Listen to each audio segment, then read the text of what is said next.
Hi everyone, welcome back to Telugu engineering channel. I'm Khalid. So ఈరోజు మనం వచ్చేసి మెమరీస్ గురించి డిస్కస్ చేద్దాం. లాస్ట్ సెషన్లో మనం అరేస్ గురించి డిస్కస్ చేసాం కదా. సో మనము single dimension and multi dimensional arrays గురించి డిస్కస్ చేసాం.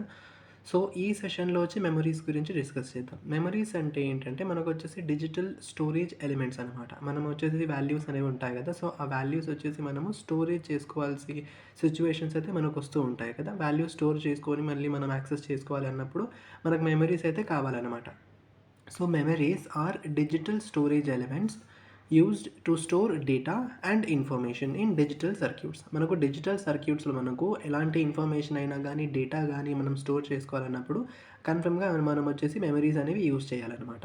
So one of best examples for memories వచ్చేసి మనకు డిజిటల్ సర్క్యూట్స్లో RAM and ROM. RAM, ROM అనేవి మనకు బెస్ట్ ఎగ్జాంపుల్స్ అనమాట మెమరీస్కి. ఓకేనా.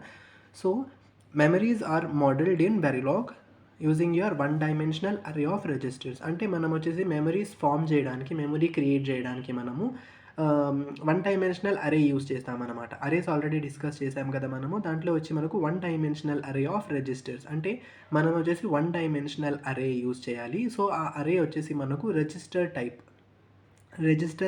టైప్ ఆఫ్ డేటా టైప్ ఉంటుంది కదా మనకు. రిజిస్టర్ డేటా టైప్ యూస్ చేసి మనము వన్ డైమెన్షనల్ అరే క్రియేట్ చేస్తే దట్ ఈజ్ నథింగ్ బట్ మనకు మెమరీ అయిపోతుంది అనమాట.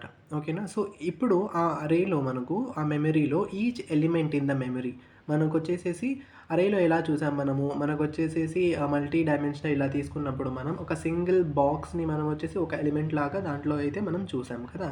సో బట్ ఇక్కడ ఏంటంటే each element in a memory can be referred to as word అనమాట. చూడండి, ఫర్ ఎగ్జాంపుల్ ఇక్కడ నేను వచ్చేసి డిక్లరేషన్ చేసుకున్నాను అనమాట. రిచ్ అనే డేటా టైప్ యూస్ చేసి 7 down to 0 అనేది నా రేంజ్ అనమాట. 7 down to 0 అనేది నా రేంజ్. నా మెమరీ నేమ్ వచ్చేసి మెమరీ అని ఇచ్చాను నేను. ఓకేనా, మెమరీ అని ఇచ్చి సో నాకు మెమరీ డెప్త్ ఎంత కావాలి అంటున్నాను నేను. 0 down to 255 అంటే నాకు వచ్చేసేసి 0తో కలిపి 255 అన్నప్పుడు నాకు 256 అనమాట. 256 అనేవి నాకు స్టోరేజెస్ అయితే ఉంటాయన్నమాట. డెప్త్ వచ్చేసి నాకు 256 అనేది నా డెప్త్ అన్నమాట, మెమరీ డెప్త్. సో నాకు ఇలా నేను డిక్లేర్ చేసినప్పుడు నాకు ఫార్మేషన్, నాకు మెమరీ ఎలా క్రియేట్ అవుతుంది అంటే ఇలా క్రియేట్ అవుతుంది అన్నమాట. సో ఇలా this is how we can represent this particular memory that we have declared. ఓకేనా. సో మనం ఇలా మెమరీ అనేది డిక్లేర్ చేస్తే మనకు ఇలాంటి రిప్రజెంటేషన్ ఉన్న మెమరీ వచ్చి మనకు క్రియేట్ అయిపోతుంది అనమాట. చూడండి, ఇప్పుడు వచ్చేసి మనకు ఈ సింగిల్ లైన్ ఉంది కదా మనకు 1 2 3 4 5 6 7 8 కదా. మనకు వచ్చేసి 8 సెల్స్ ఉన్నాయి, 8 బిట్స్ ఉన్నాయి మనకు కదా. 8 బిట్స్ ఉన్నాయి. సో 8 బిట్స్ కలిపి ఇదంతా మనకు ఒక సింగిల్ వర్డ్ అనమాట.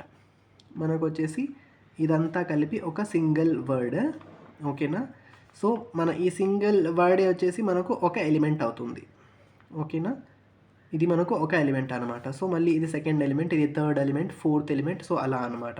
సో మనకు వచ్చి ఎలిమెంట్ అనేవి ఇలా పెరుగుతూ పోతూ ఉంటాయి మనకు. సో ఇప్పుడు ఏంటి మనకు అర్థమైంది, ఇదంతా ఈ లైన్ అంతా కలిపితే మనకు ఒక ఎలిమెంట్, ఈ లైన్ అంతా కలిపితే ఒక ఎలిమెంట్ అనమాట. ఓకేనా. సో ఈచ్ ఎలిమెంట్ వచ్చేసి నాకు 8 బిట్స్ వైడ్ ఉంటుంది. సో నేను ఇప్పుడు వాల్యూ దీంట్లో స్టోర్ చేసుకునే వాల్యూస్ వచ్చేసి నాకు 8 బిట్స్ స్టోర్ చేసుకునే వాల్యూస్ అనమాట.